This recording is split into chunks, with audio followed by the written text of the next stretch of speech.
오늘은 추수감사주일입니다. 비록 우리 대부분이 농사를 짓지 않지만 한 해의 농사를 마치고 그 추수한 곡식들을 앞에 두고 하나님 앞에 감사를 드리는 농부처럼 지난 한 해를 돌아보면서 모든 것이 하나님의 은혜였음을 깨닫고 하나님께 감사를 드리는 주일입니다. 이 성경은 우리에게 하나님께 감사드리라고 말씀합니다. 그런데 추수감사주일만 감사하라, 맥주 감사주일만 감사하라 그렇게 하지 않으세요. 또 그저 좋은 일이 생겼을 때 감사해라 그렇게 말씀하지도 않습니다. 성경은 언제나 모든 일에 감사하라고 말씀합니다. 더 정확하게 말하면 모든 일에 항상 감사하라고 명령합니다.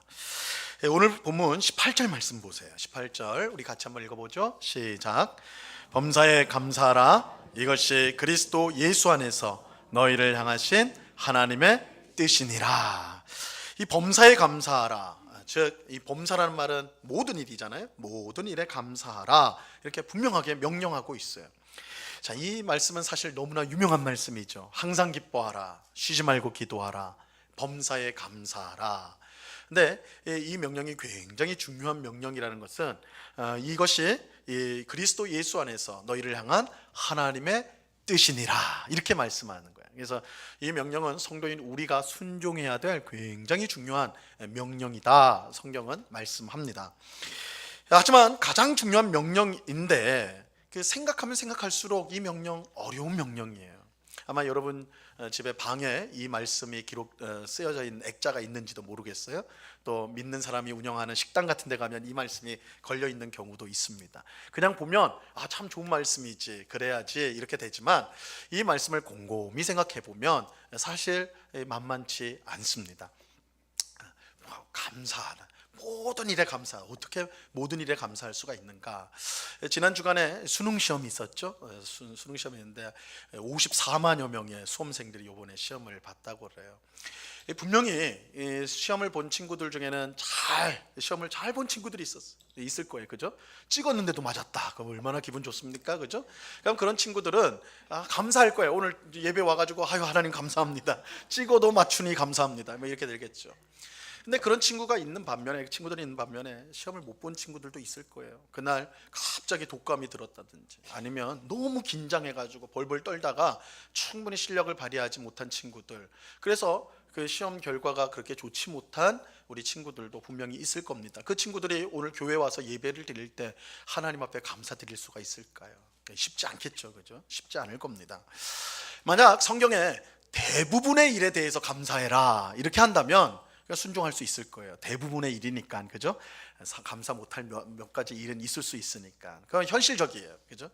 그러나 성경은 분명하게 범사, 모든 일에 감사라고 명령을 하고 있습니다. 이 말씀은 사실상 순종하기가 거의 불가능한 정말 어려운 명령이죠. 하지만 그럼에도 불구하고 우리는 이 명령을 쉽게 저버릴 수가 없습니다. 왜냐하면 이 감사는 하나님의 명령이면서 동시에 하나님을 영화롭게 하는 가장 중요한 것이 감사이기 때문입니다. 이 범사에 감사하는 것은 그리스도 예수 안에서 우리를 향한 하나님의 명령이에요.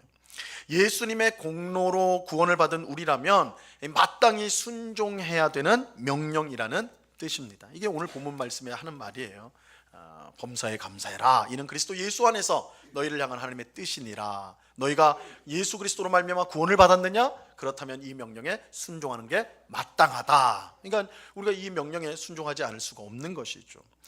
또 무엇보다 감사는요, 하나님을 영화롭게 하는 것입니다. 우리는 감사를 통해 하나님께 영광을 돌릴 수가 있습니다. 시편 50편 23절 말씀입니다. 우리 이 말씀 같이 읽어봅니다. 시작. 감사로 제사를 드리는 자가 나를 영화롭게 하나니 그의 행위를 옳게 하는 자에게 내가 하나님의 구원을 보이리라. 여러분, 제사 자체가 하나님을 영화롭게 하는 게 아니에요. 기쁘게 하는 것이 아닙니다. 우리가 방금 읽은 말씀 앞에 보면 뭐라고 하냐면 하나님께서 이렇게 말씀하세요. 내가 수소의 고기를 먹으며 염소의 피를 마시겠느냐. 짐승의 제사를 드린다는 것은, 제물로 드린다는 것은 하나님께 받으시라고 드리는 건데 하나님 뭐라고 그래요? 내가 수소의 그 짐승을 내가 먹겠느냐, 소를 먹겠느냐, 그것의 피를 마시겠느냐 이렇게 말씀한다고. 그러니까 이 제사 자체는 하나님을 기쁘시게 할 수도 하나님을 영화롭게 할 수도 없는 거예요. 그 자체로는. 그럼 어떤 제사가 하나님을 기쁘시게 하느냐? 그 속에 감사가 있는. 그래서 감사로 드린 제사가 하나님을 영화롭게 한다. 하나님을 영광스럽게 하는 것입니다. 여러분, 우리가 교회에서 많은 봉사를 해요. 열심히 시간을 들이고 물질을 내가지고 열심히 봉사합니다.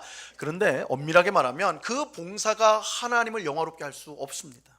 그 자체로는. 여러분, 하나님은 모든 것을 가지고 계신 분이에요. 부족함이 없는 분이에요. 우리가 아무리 우리의 물질, 시간, 우리의 건강을 다 바쳐서 뭔가를 해낸다 할지라도 그것을 하나님 앞에 드렸을 때 그것이 하나님 앞에 보탬이 되는 게 아니에요. 하나님은 다 갖고 계세요. 자, 그렇다면 어떤 봉사가 하나님을 기쁘시게 하느냐? 어떤 봉사가 하나님을 영화롭게 하느냐? 감사로 하는 봉사예요. 우리가 감사로 봉사할 때 하나님께서 그 봉사를 기쁘게 받으신다.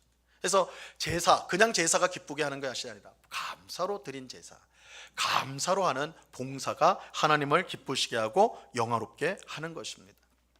자, 그렇게 우리는 하나님 앞에 감사해야 돼요. 이것이 하나님의 명령이면서 또한 하나님을 영화롭게 하는 것이기 때문입니다. 하지만 앞서 말한 대로 모든 일에 감사하는 것은 거의 불가능한 일에 가깝습니다.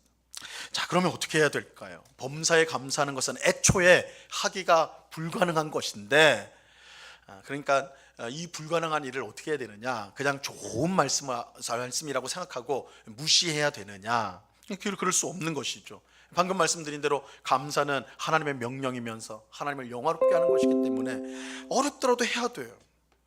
자, 그러면 어떻게 해야 되느냐? 자, 그래서 우리는 오늘 설교 제목처럼 항상 감사하기 위한 습관을 가져야 됩니다. 습관을 가져야 됩니다.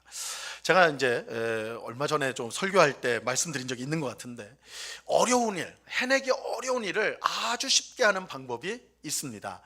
그 일에 습관을 들이는 겁니다. 습관을 들이면 어떤 어려운 일도 그것이 습관이 되면 쉽게 해낼 수가 있습니다. 제가 이제 평일에는 새벽 4시에 일어나요. 4시에 이제 일어나가지고 4시에 일어나서 교회 와가지고 이제 전날 작성한 설교문도 한번 읽고, 그다음에 성경을 읽고 또 책도 읽고 그 시간을 갖습니다. 5시 반에 이제 새벽 기도회를 인도하는 그 전까지 그 시간을 가져요. 여러분, 새벽 4시에 계속 일어나는 거 쉬울까요? 어려울까요? 나도 새벽 4시에 일어나는데 이렇게 하시는 분은 별거 아니라 생각하시겠지만, 제가 보기보다 젊은 사람인데 아직 잠이 많을 때예요. 그래서 4시에 일어나는 게 그렇게 쉬운 건 아니에요. 쉬운 건 아닌데, 제가 이제 운곡교회 와서 한 10년 동안 지금 새벽 기도를 인도하고 있는데, 제가 딱 한 번 지각을 했어요. 새벽 기도에 딱 한 번 지각했어요. 딱 1분 한 번 늦었어요. 5시 반인데 5시 27분에 일어난 거예요. 눈 떠보더니 27분이에요. 그래서 너무 놀래가지고 후다닥 하고 달려왔더니 31분이더라고요. 그래서 마치 괜찮은 것처럼 올라와서 인도를 했던 기억이 있는데, 한 번 제외하고는 그렇게 한 번도 빠지지 않았어요. 쉬운 일 아니잖아요, 그렇죠? 어떻게 가능하냐? 습관을 들였어요. 4시에 일어나는 습관을 들였어요. 그래서 지금은 4시만 되면 눈이 떠져요. 눈이 떠집니다. 습관이 들면 어려운 일도 쉽게 할 수가 있습니다. 범사에 감사하는 것은 정말 어려운 일이에요. 하지만 범사에 감사하는 습관을 기른다면 그 어려운 일을 우리가 할 수가 있습니다. 그렇다면 항상 감사하기 위한 습관을 어떻게 하면 기를 수가 있을까요? 가질 수가 있을까요? 오늘 3가지를 말씀드리려고 합니다. 자, 첫 번째로 당연한 것을 당연하게 여기지 않아야 합니다. 당연한 것을 당연하게 여기지 않아야 합니다.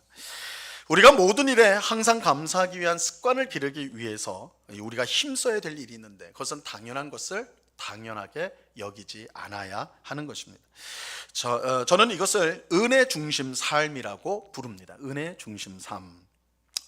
많은 사람이 나는 감사할 것이 별로 없는데 뭘 그렇게 교회만 오면 감사하라고 하느냐, 이렇게 불평을 하는 분이 계십니다. 그러니까 교회 오면 항상 감사하라 그러고 또 다 기도할 때도 감사한다고 그러는데, 자기는 아무리 생각해도 감사할 게 별로 없어요. 내가 남들보다 좋은 직장이 있는 것도 아니고, 돈을 모아놓은 것도 아니고, 건강한 것도 아니고, 좋은 아파트에 사는 것도 아니고, 내 자식이 그렇다고 공부를 잘하는 것도 아니고, 내가 뜻하고 계획하는 일들이 술술 풀리는 것도 아니고, 생각해보면 이 되는 게 없는데, 교회만 오면 감사하라니까 내가 감사할 게 없는데 뭘 그렇게 감사해야 되나. 그래서 오히려 원망하고 불평하는 그런 사람들이 많이 있죠. 하지만 정말 그럴까? 정말 그럴까? 정말 우리에게는 감사할 일이 별로 없는 것일까요? 감사는 남들이 부러워하는 삶을 사는 사람만 할 수 있는 그런 특별한 것인가? 그렇지 않습니다. 사실 우리가 감사하지 못하는 이유는 감사할 일이 없어서가 아니라 감사할 일을 당연한 일로 여기기 때문에 그렇습니다. 제가 이제 몇 해 전에 심한 장염에 걸린 적이 있어요. 이제 토요일이었는데, 하필 토요일이었는데 굉장히 심한 장염을 앓았어요. 그래서 이제 밤이 되었는데 이제 잠을 자야지 내일 예배도 인도하고 그죠? 하루 종일 이제 교회에서 일을 해야 되는데 너무 아픈 거예요, 배가. 그래서 누우면 괜찮겠지 했는데 딱 누웠더니 더 아파요. 그래서 일어났는데 또 아프고, 앉았는데 아프고, 하여튼 계속 아파요. 그래서 너무너무 아파가지고 이거 어떻게 해야 되나 잠을 자야지 다음날 예배를 인도하는데, 근데 끝내 이제 낫질 않았어요. 그래가지고 하여튼 정신없이 그 다음날 주일은 제가 정신이 있었는지 없었는지 하여튼 모르게 하여튼 그렇게 고통하는 가운데 시간이 지나갔어요. 그리고 그 일이 며칠 동안 진행돼서 며칠. 그래서 제가 참다 못해가지고 병원을 갔어요. 제가 원래 좀 건강한 타입이라서 병원 거의 안 가거든요. 병원 신세를 거의 안 지는데 병원에 어쩔 수 없이 갔어요. 한 3-4일 지나가가지고 너무 아파가지고 딱 갔더니 의사가 첫 마디가 그거예요. 너무 아팠겠네요. 너무 힘들었겠네요. 그래요. 근데 그 다음 마디가 더 충격적이었어요. 다 나았어요. 다 나았대. 이게 다 끝나고 나서 병원을 간 거예요. 그래서 그 다음 날 보니까 멀쩡하게 다 나았어요, 진짜. 그래서 좀 어리석었죠. 빨리 갔어야 되는데. 그런데 제가 이 장염을 앓고 나서 정말 뼈저리게 깨달은 게 사실이 하나 있습니다. 내가 누워서 두 다리 뻗고 편안하게 잠자는 게 그냥 당연한 일이 아니구나. 저는 이제 피곤하니까 저는 진짜 머리만 딱 닿으면 바로 잠들거든요. 바로 잠드는데 저는 당연한 건 줄 알았어요. 몸이 피곤하니까 그냥 자면 다리 뻗고 편안하게 누워 자는 거, 그거 당연한 건 줄 알았어요. 근데 그게 당연한 게 아니더라고요. 당연한 게 아니에요. 여러분, 우리는 감사한 일을 그저 당연한 일로 여기며 지나칠 때가 얼마나 많은지 몰라요. 저처럼 아파봐야 편안히 누워 자는 게 이게 은혜구나, 그거 알게 돼요. 밥을 맛있게 먹을 수 있는 것, 숨을 의식하지 않고 그냥 자연스럽게 쉬는 것, 그죠?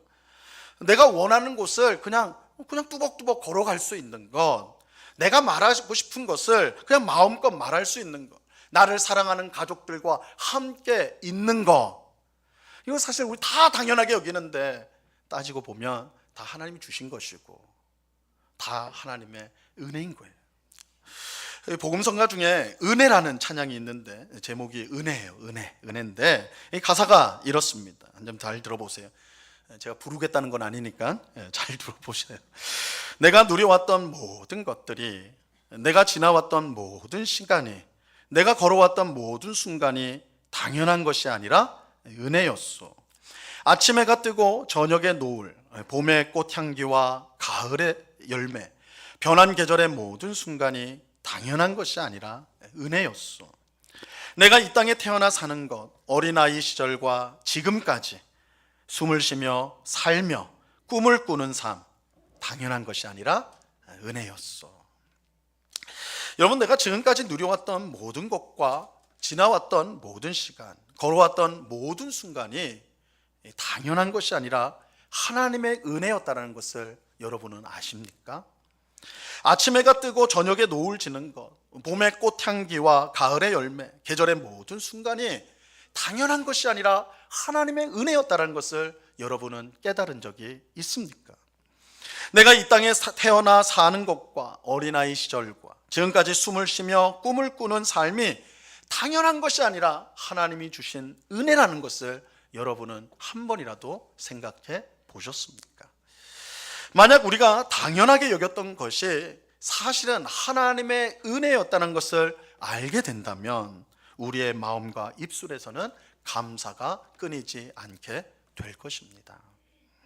그러므로 우리가 항상 감사하기 위한 습관을 갖기 위해서 당연한 것을 당연한 것으로 여기지 않아야 합니다. 엄밀히 말해서 세상에 당연한 것은 하나도 없습니다. 그저 우리가 당연하게 여길 뿐, 사실은 모든 것이 하나님이 주신 은혜라는 거예요. 하나님이 주신 은혜. 여러분, 철없는 아이들은요, 자신이 가지고 있는 거, 누리고 있는 게 다 그냥 원래부터 자기에게 주어진 건 줄 알아요. 당연한 건 줄 알아요.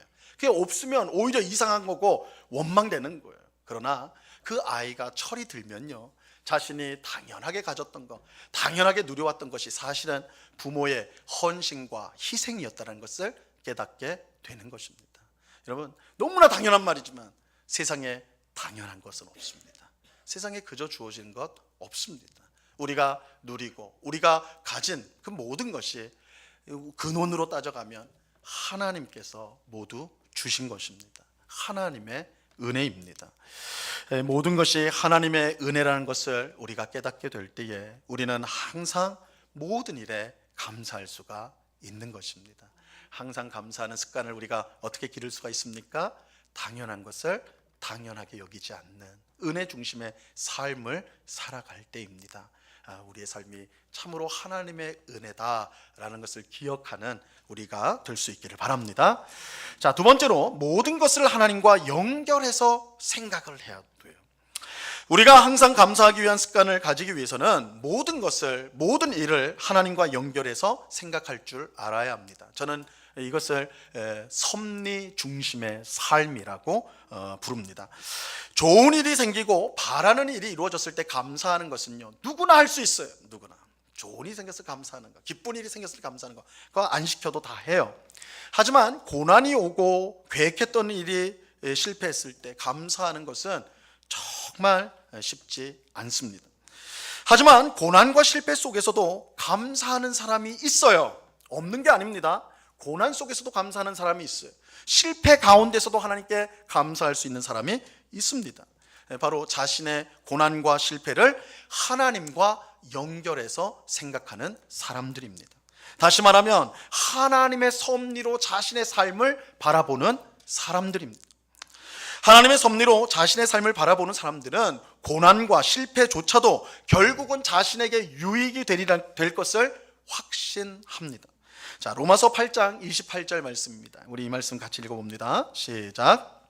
우리가 알거니와 하나님을 사랑하는 자 곧 그의 뜻대로 부르심을 입은 자들에게는 모든 것이 합력하여 선을 이루느니라. 하나님의 섭리로 자신의 삶을 바라보는 사람은 자신의 삶에 일어나는 모든 일이요, 모든 일, 그냥 좋은 일만이 아니라 모든 일이 결국은 합력하여서 자신에게 선이 될 것을 믿어요. 확신하는 거예요. 물론 이것은 그저 일어나는 모든 일들이 어찌저찌 돼서 저절로 선을 이룬다 그런 뜻은 아니죠. 하나님께서 그 모든 일들을 통하여서 가지고 그것을 우리를 위한 선을 이루신다는 것입니다. 우리가 하나님의 섭리를 믿을 때 고난과 실패 속에서도 감사할 수가 있어요. 구약의 위대한 하나님의 사람이었던 요셉, 우리 방금 찬양을 했는데, 그죠? 찬송에서 요셉의 비전을 주소서 그랬는데, 제가 딴지를 거는 건 아니지만, 이 목사는 어쩔 수가 없어요. 좀 이 요셉의 비전을 우리에게 달라고 하면 감당할 사람이 우리 가운데 얼마나 있을까? 아마 비전이면 이제 애굽의 총리가 된 것만 생각할 텐데, 그 전에 형들에게 팔려졌고, 그죠? 노예 생활도 하고 감옥에도 들어가요. 그런 비전을 달라고 하시겠습니까? 쉽지 않겠죠. 어쨌든 요셉은 형들의 미움을 받아가지고 팔려갑니다. 인신매매 당합니다. 형들이 돈 받고 팔아버렸어요. 그래서 애굽의 노예로 갑니다. 그런데 뭐 이거 그 얘기를 다 스토리를 말할 수는 없고, 하여튼 우여곡절 속에 또한 많은 수많은 고난과 어려움들 속에서 그것을 지나면서 하나님의 놀라운 역사로 그가 애굽의 총리가 됐죠. 그죠? 애굽의 노예, 아주 비참한 노예에서 최강국, 당시 최강국인 애굽, 이집트의 이집트를 다스리는 이 총리가 되는 놀라운 기적이 일어나게 됩니다. 여러분, 요셉이 그런 큰 권세를 갖게 되었을 때에 제일 먼저 생각난 사람들 중에 하나가 누구겠습니까? 제일 먼저 생각난 사람들이 누구일까요? 형들이겠죠. 형들이겠죠. 그죠? 자신을 팔아버린 형들이겠죠. 내가 이놈들 손볼 때가 왔구나, 뭐 이런 거 아니겠습니까? 이 괘씸한 놈들, 형이지만 자기를 팔아버렸으니까. 그죠? 그런데 요셉에게 형들을 손볼 기회가 실제로 찾아와요. 가나안 땅에 기근이 심하게 들어서 형들이 애굽에 음식을 곡식을 꾸러 왔던 것입니다. 그러니까 제 발로 요셉한테 찾아왔어요. 그러니까 이 형들은 요셉 앞에서 그야말로 도간에 든 쥐죠. 쥐 신세가 돼버린 거야. 요셉의 말 한마디면 형들의 목숨이 달아날 수 있는 그런 상황이었습니다. 하지만 놀랍게도 요셉은 형들을 용서하죠. 복수하지 않습니다. 용서하였어요. 그런데 요셉의 용서는 그가 태어날 때부터 천사와 같은 그런 정말 선한 성품이 있었기 때문에 그런 것이 결코 아니에요. 그는 자신을 노예로 팔아버린 형들을요, 하나님의 섭리로 바라보았습니다. 하나님의 섭리로 바라봤어요. 창세기 45장 7절과 8절 말씀입니다. 하나님이 큰 구원으로 당신들의 생명을 보존하고 당신들의 후손을 세상에 두시려고 나를 당신들보다 먼저 보내셨나니 그런즉 나를 이리로 보낸 이는 당신들이 아니요 하나님이시라. 하나님이 나를 바로에게 아버지로 삼으시고 그 온 집의 주로 삼으시며 애굽 온 땅의 통치자로 삼으셨나이다. 형들이 요셉을 파는 거예요, 돈 받고. 그런데 요셉이 하나님의 섭리로 자신의 인생을 새롭게 해석을 해요. 형들이 나를 판 게 아니라 하나님이 나를 먼저 애굽으로 보내셨다. 뭘 위해서요? 하나님이 선택한 야곱, 아브라함과 이삭과 야곱, 그 가족을 통해 하나님이 온 세상을 구원하고자 하셨거든요. 그 가족을 살리기 위해서, 보존하기 위해서 하나님이 나를 먼저 여기에 보내셨습니다. 당신들이 나를 판 게 아니라 하나님이 나를 보내셨습니다. 하나님의 섭리로 자신의 인생을 완전히 새롭게 해석을 하였어요. 그러니까 자신이 당한 고난과 자신이 한 실패가 변화가 되어져 하나님의 놀라운 역사로 바뀌는 거예요. 이 섭리의 관점으로 보니까 바뀌는 것입니다. 그래서 형들을 용서하게 되는 거예요. 하나님의 섭리로 우리의 삶을 볼 때 우리는 도저히 용서할 수 없는 원수를 사랑하고 도저히 받아들일 수 없는 비극에도 감사할 수가 있습니다. 우리는 우리 삶에 일어난 모든 일이 우연이 아니라는 것을 분명히 알아야 합니다. 여러분, 우연은 없어요. 모든 일은 하나님의 섭리 가운데 있습니다. 하나님의 섭리 바깥에서 일어나는 일은 하나도 없습니다. 모두 하나님의 섭리 가운데 발생하는 일들입니다. 중요한 사실은 하나님께서, 모든 일을 섭리하시는 하나님께서 누구보다도 우리를 사랑하신다는 것입니다. 그렇게 우리를 향한 하나님의 섭리는 언제나 선합니다. 다르게 말하면 우리에게 일어나는 모든 일은 결국 우리에게 선을 이루는, 우리를 선하게 만드는, 우리를 복되게 하는 것이 됩니다. 그러므로 우리는 어떤 일에도 감사할 수가 있습니다.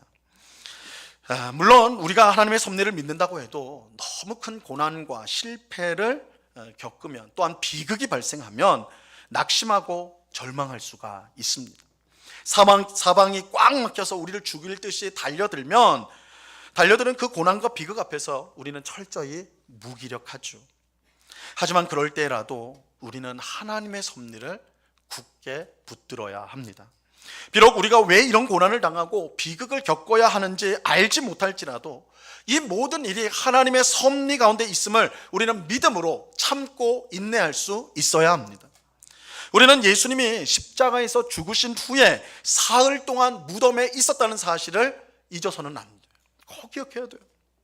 예수님은 하나님의 섭리를 분명히 믿었습니다. 그는 십자가에서 죽지만 다시 부활할 것을 그는 확신하고 있었어요. 하나님의 섭리를 믿었기 때문에. 예수님은 십자가 죽기 전에 이미 제자들에게 말을 했죠. 내가 비록 종교 지도자들의 손에 넘겨져서 죽게 되겠지만 다시 살아난다. 예수님은 자신의 인생을 하나님의 섭리로 보았어요.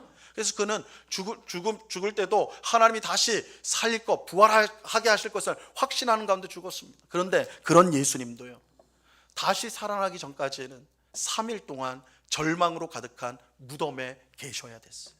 예수님도 무덤에 사흘 동안 계셔야 했습니다. 하나님의 섭리를 믿는다는 것은 하나님의 뜻이 이루어질 것을 인내하며 기다리는 것까지 포함하는 것입니다.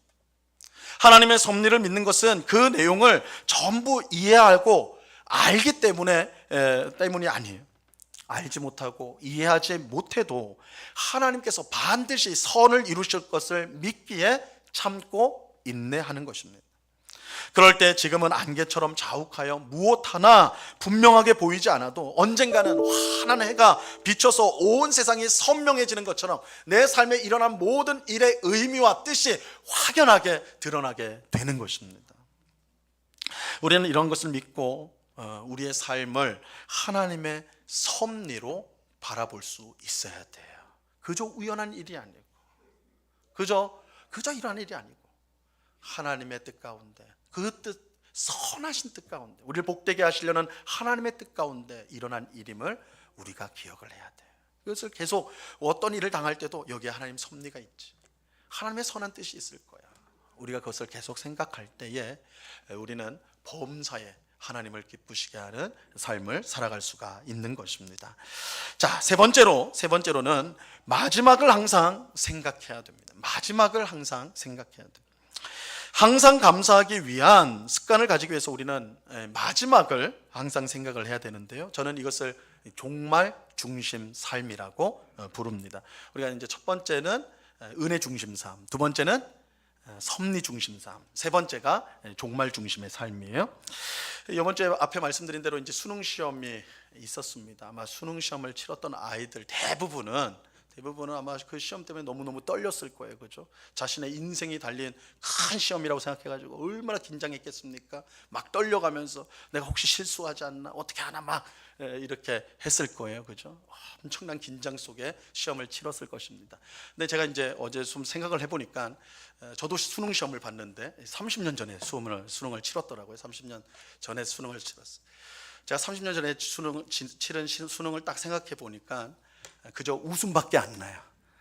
너무 잘 봐서 웃는 것도 아니고 못 봐서 웃는 것도 아니고 그냥 그 당시에 저는 그 당시에 고3이었던 저는 아주 긴장하면서 그죠? 저도 막 그렇게 시험을 봤는데 30년이 지나서 되돌아보니까 그 별거 아니고 별거 그냥 웃음만 나요. 웃음만 나요. 아마 우리 성도님들도 시험 본 지 오래되신 분들은 제 마음이 이해가 되실 거예요. 제 말이 이해가 되실 겁니다. 수능 시험이 다인 것처럼 보이거든요, 학생들은. 그런데 20년, 30년을 살다 보면 수능 시험은 될 것도 아니에요. 그죠? 인생에 얼마나 많은 어려움들, 시험들이 계속 오는지요. 그래서 사실 지나가 보면 한 30년 뒤돌아보면 그냥 웃음만 나오는 그런 뭐 추억 정도가 되는 것이죠. 여러분 우리 이제 성도님들이 꼭 얘기하다가 빠지는 것이 군대 얘기 아니에요. 그죠? 군대 얘기를 하게 된다. 군대 얘기하면 막 인상 쓰면서 오만 인상 쓰면서 막 손을 주먹쥐면서 말하는 분 있습니까? 그런 분 없어요. 아무리 고생한 분도 그냥 웃으면서 자기 무용담을 늘어놓는 거죠. 그죠? 고통스럽고 힘들었었던 그 시간도 지나보면 즐거운 추억이 되는 것입니다. 여러분, 우리를 삼킬 것 같은 큰 일도요, 세월이 흘러서 되돌아보면 별일이 아니었다는 것을 알게 돼요. 여러분, 만약 우리가 천국에서 이 가정을 해보자고요. 지금 우리가 다 천국에 있어요. 천국에 있는데 이 천국에서 지금 우리의 삶을 볼 수 있다면, 그죠? 지금 우리가 살고 있는 것을 볼 수 있다면 어떨까요? 어떤 생각이 들까요? 어떤 느낌이 들까요? 내가 지금 하고 있는 그 고민, 걱정, 염려, 이 잠을 이루지 못할 이 골치 아픈 것, 그죠? 우리가 천국에서 오늘 우리를 본다면 내가 저 때 그럴만 했구나, 정말 그렇게 고민할 만 했구나, 그렇게 생각할까요? 아니면 정말 별일도 아닌데 저렇게 혼자서 저러고 있구나, 이렇게 생각하게 되는 것이 될까요? 아마 후자가 아닐까 생각돼요. 우리가 만약 지금 죽음을 앞두고 있다면 무엇이 가장 후회가 될까요? 여러분, 우리가 죽음을 앞두고 있다면, 지금 이제 곧 죽는다라고 한다면 여러분의 인생에서 무엇이 가장 후회가 되는 것일까요? 내가 돈을 많이 모지 못한 것, 그것이 여러분 후회가 되겠습니까? 아니면 내가 좀 강남의 좋은 아파트에서 내가 좀 살아봤어야 되는데 그게 후회가 될까요? 못한 게 후회가 될까요? 내가 한 번 사는 인생인데 높은 지위에 올라가서 사람들 좀 부려먹고 내가 그거 좀 했어야 되는데 그건 못했구나. 그거 후회하게 될까요? 제가 이제 목사이다 보니까 임종 직전에 있는 우리 성도님들 몇 분들을 만난 적이 있어요. 지난 이제 뵙고 얘기를 나눌 때가 있는데 제가 뵌 분들 중에 그런 거 걱정하는 분 한 명도 없었어요. 후회한 분 한 분도 없었어요. 뭘 후회하느냐? 이건 후회하시더라고요. 내가 너무 바쁘게 살아가지고 하나님 좀 더 잘 섬겼으면 좋았을 텐데 그러지 못해서 참 후회스럽습니다. 내 사랑하는 아내, 내 사랑하는 남편 그렇게 소중한지 모르고 좀 잘해줬어야 되는데 그거 못해서 참 후회스럽습니다. 내 가족들과 좀 여행도 다니고 좀 그랬으면 좋을 텐데 내가 그거 좋아하는 거 내가 이 사업한다고 내가 이 회사 다닌다고 너무 바쁘다고 생각해서 그거 돌보지 못한 거 그거 너무 후회스럽습니다. 그렇게 말을 해요. 여러분 우리는 너무나 바쁜 나머지 당장 눈앞에 있는 것만 보면서 쫓아가요. 그죠? 그만 막 쫓아갑니다. 그러다 보면요 길을 잃어버려요. 내가 지금 어디에 가는 거지? 어디에 있는 거지? 당장 막 앞에 급한 일들만 쫓아가다 보면 그게 사라지잖아요. 그럼 내가 어디 와 있는지 길을 잃어버려요. 여러분 산속에서 길을 잃으면 어떻게 됩니까? 산속에서 여러 방법이 있는데 만약 여러분이 에너지가 힘이 있고 시간이 좀 있다, 아직 해지기 전이다, 한참 시간이 있다 이런다면 제일 좋은 방법은 정상에 올라가는 겁니다. 제일 위로 올라가는 거예요. 제일 위로 올라가면 다 보이잖아요. 그러면 내가 어디로 가야 할 방향이 어딘지가 보이는 거예요. 이와 비슷하게 인생의 마지막에서 지금 나의 삶을 볼 수 있다면 우리는 가야 할 방향과 길을 어느 정도 분명히 볼 수가 있을 것입니다. 여기서 인생의 마지막은 우리가 하나님 나라에 들어갈 때를 말하는 거예요. 여러분 우리가 하나님 나라에 있다라고 생각을 하고 지금 내가 하는 일을 평가한다면 아까도 말씀드렸죠. 평가한다면 어떨 거냔 말이에요. 내가 지금 신경 쓰고 걱정하고 많은 시간을 들여 애쓰는 일이 정말로 내가 가치 있었구나 그렇게 생각이 될까요? 혹 정말 별 볼 일 없는 일에 내가 너무 에너지를 많이 쓴 거 아닌가? 정작 중요한 일들을 하지 못하고 내가 그런 거 아닌가? 이런 생각 들지 않을까요? 분명한 것은 우리가 하나님 나라에 있다고 가정을 하고 지금 삶을 되돌아본다면 살펴본다면 분명 지금 내가 하는 일들이 새롭게 보일 거예요. 새롭게 보이게 될 겁니다. 내가 중요하다고 생각하는 일들이 실제로는 별 가치가 없고 오히려 내가 소홀히 했던 일들이 정말로 중요한 일이었구나 라는 것을 깨닫게 될 수도 있을 것입니다. 이처럼 우리가 종말 중심으로 마지막 때를 중심으로 해서 우리의 삶을 바라볼 수 있다면 그러면 우리가 삶의 관점이 완전히 달라질 수 있어요. 지금 삶을 보는 관점이 달라질 수 있어요. 그럴 때 원망하고 불평했던 일들에 대해서 오히려 우리는 감사할 수가 있는 거예요. 관점이 달라지니까 원망하고 불평했던 일들이 오히려 감사해야 될 일이라는 것을 깨달을 수도 있는 것입니다. 그러므로 우리는 항상 감사하기 위한 습관을 기르기 위해서 마지막을 항상 생각하는 이 종말 중심의 삶을 살도록 힘써야 됩니다. 여러분 우리 그리스도인들은 마지막을 믿는 사람들이에요. 세상 사람들처럼 이번 생에는 망했고 다음 생에 잘해봐야지. 그러면 그거 개꿈이에요. 다음 생애가 어디 있어요? 이번 생에 망하면 망한 거예요. 망하지 않도록 해야죠. 그럼 어떻게 해야 됩니까? 끝점에서 한번 돌이켜서 생각을 해보십시오. 내가 지금 살고 있는, 내가 막 쫓아가고 있는 이 삶이 길이 바른지 점검해 보십시오. 여러분이 하나님 나라에 들어갔다고 생각하고 한번 되돌아보십시오. 그러면 여러분의 원망과 불평했던 일들이 오히려 감사를 드려야 될 일들로 보여지는 그런 관점의 변화가 일어나는 것을 경험하게 될 것입니다. 우리가 종말 중심에서 마지막 때를 생각하면서 살려고 힘쓸 때에 항상 감사할 수 있는 습관을 가질 수가 있습니다.